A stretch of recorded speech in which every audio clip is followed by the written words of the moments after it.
தமிழ் வளர்ச்சி மற்றும் செய்தித்துறை அமைச்சர் மு.பே. சாமிநாதன் மற்றும் இந்து சமய அறநிலையத்துறை அமைச்சர் பி.கே. சேகர்பாபு ஆகியோர் அரசு கவின்கலை கல்லூரி வளாகத்தில் புதிய கட்டிடத்திற்கு அடிக்கல் நாட்டினார்கள்.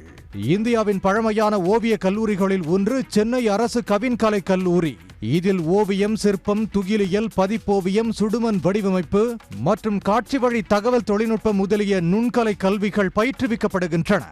இக்கல்லூரி மாணாக்கர்களின் நலன் கருதி பதிப்போவியம், துகிலியல் மற்றும் கலை வரலாறு பிரிவுகளுக்கான புதிய கட்டடம் மற்றும் நூலகம் ஆகியவற்றுக்கான 3 கட்டடங்களும் தரைத்தளத்துடன் கூடிய 3 தளங்களும் அமைக்கப்பட உள்ளன.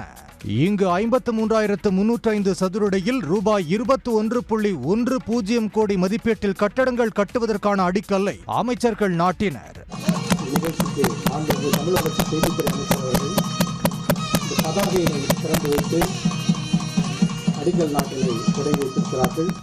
இந்நிகழ்வில் சென்னை மாநகராட்சி மேயர் ஆர். பிரியா, எழும்பூர் சட்டமன்ற உறுப்பினர் இ. பரந்தாமன், சுற்றுலா, பண்பாடு மற்றும் அறநிலையங்கள் துறை அரசு கூடுதல் தலைமைச் செயலாளர் மணிவாசன், கலை பண்பாட்டுத்துறை இயக்குநர் கவிதா ராமு மற்றும் அரசு அலுவலர்கள் கலந்து கொண்டனர்.